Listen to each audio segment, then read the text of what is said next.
Welcome to Impact, the online training series designed to encourage the development of leaders who impact kids. This video segment, Put Safety First, will equip you to create ministry spaces that are safe places for children. You will learn how to use classroom procedures to prevent safety issues, develop a safe environment for ministry, and prepare for emergencies.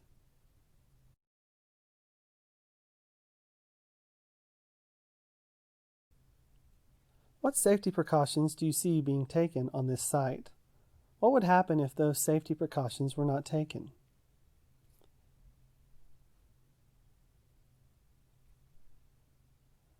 Construction workers know that safety must be a top priority on the construction site. Failure to follow safety procedures can lead to devastating accidents, loss of equipment, and inhibit the completion of a construction job. The same is true in children's ministry. The ministry site, whether a classroom, worship area, or playground, must be a safe zone not just for kids but for those who serve them as well. Failure to follow necessary precautions to keep our children safe in the church setting could have devastating effects: emotional or physical injury of children, liability of volunteers, alienation of families, as well as financial and spiritual devastation of the congregation.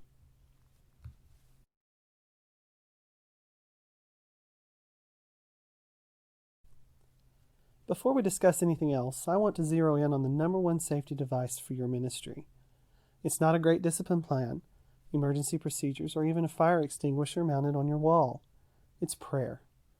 We must realize that anything related to threatening a child's safety is a form of spiritual warfare. Therefore, our first line of defense should always be prayer. Beyond prayer, there are a few guidelines and safety rules that must be implemented in your ministry area to decrease the likelihood that there will be safety issues. These include guidelines for classroom procedures, classroom environment, and emergencies.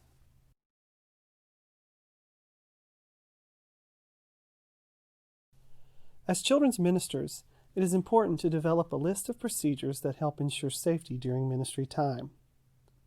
First, establish rules for your ministry time. Post them or make them visible to your kids. By setting rules, it puts everyone on the same page of knowing the expectations for participating in the ministry time. For example, 4 rules for kids' church might be: I will raise my hand to speak, I will sit in my seat, I will follow directions, and I will have fun. Keep the rules simple to remember and rehearse them at every class or worship meeting.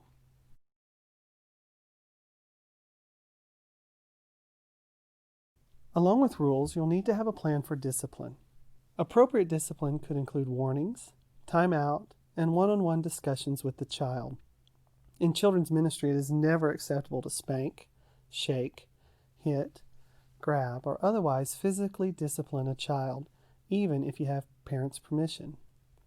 For more information on discipline, take the You Can Discipline Effectively video training course.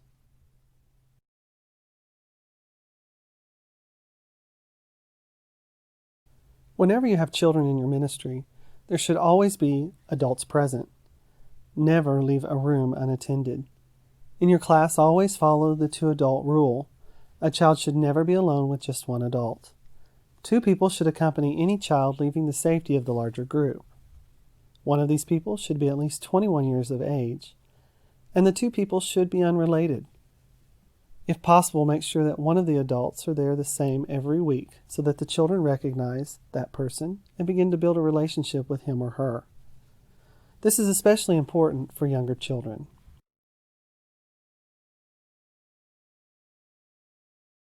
It is also important to have a policy for allowing children to use the restroom safely. You or another volunteer should enter the bathroom first and make sure that the bathroom is clear of anyone else. While the child is inside, the adult stands outside guarding the door. No one is allowed to enter the door until the child leaves. If the child is unable to redress themselves, he is to come out into the hallway where you can assist him.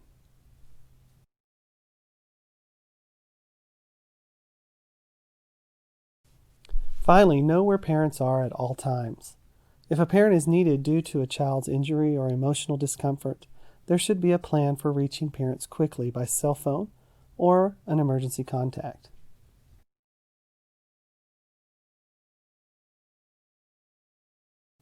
In addition to having safe classroom procedures, you also want to make sure that your ministry environment is a safe place. There are several steps that you can take to have a safe environment. Be sure to arrive early to your ministry area or classroom.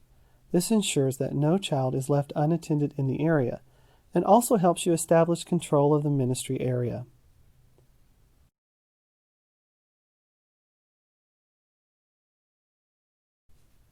If you serve any type of food or snacks, you'll want to do the following. Be aware of food allergies. You should have on file a profile sheet of every child in your ministry. The profile sheet should also include questions about food allergies. If a child has an allergy, every adult who teaches that child should know about his food allergy. And also a warning should be posted in every ministry area that the child is in. Refreshments given to preschoolers should not be foods that could easily choke them, such as small pieces of apple. Popcorn is not a safe snack for any child 3 years of age or under. You might even choose to post the snack of the day so that any allergic reactions can be avoided.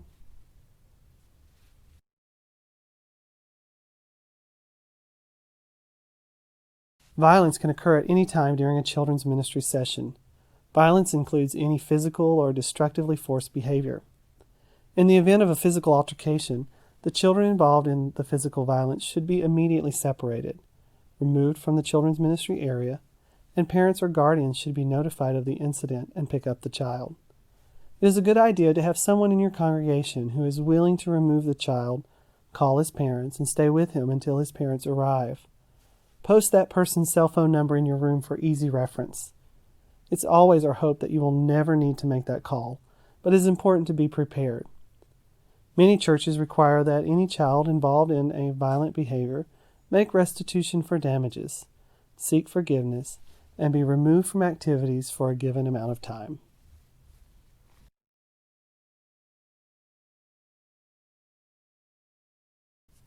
To keep your room safe for children, do routine checks for unsafe toys or equipment.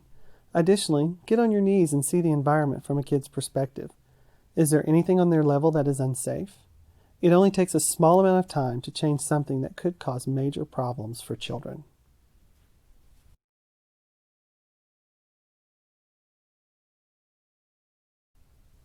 Even in the safest of environments and ministries, emergencies do occur. You will be better equipped to handle those emergencies if you prepare ahead of time.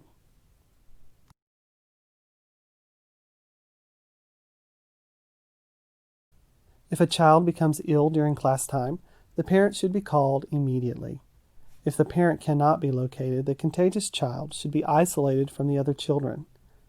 Encourage the child to rest quietly until their parents come.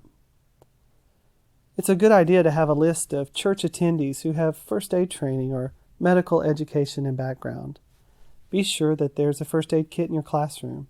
Also, you might consider taking a CPR or first aid class at your local hospital.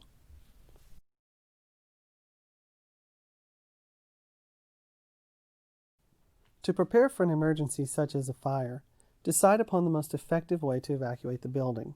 Children are very familiar with evacuation drills at school, so you may want to have an occasional evacuation drill at church. Always keep a fire extinguisher in an easily accessible location in your room. A little pre-planning goes a long way in avoiding confusion and injury should an emergency occur.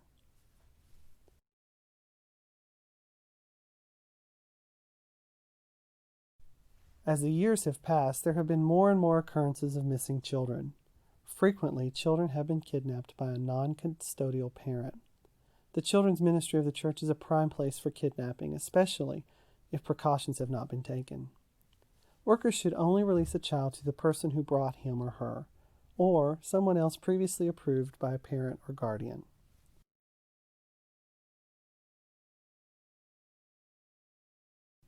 During some of the most frightening moments of our lives, we often turn to God for help.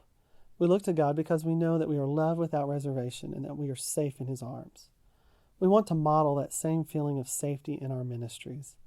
Although our primary objective in children's ministry is to lead children to Christ, This cannot be accomplished unless children and parents feel safe. By taking the precautions that we've discussed in this video segment, you will begin to create a safe place for children to learn about the God who loves them.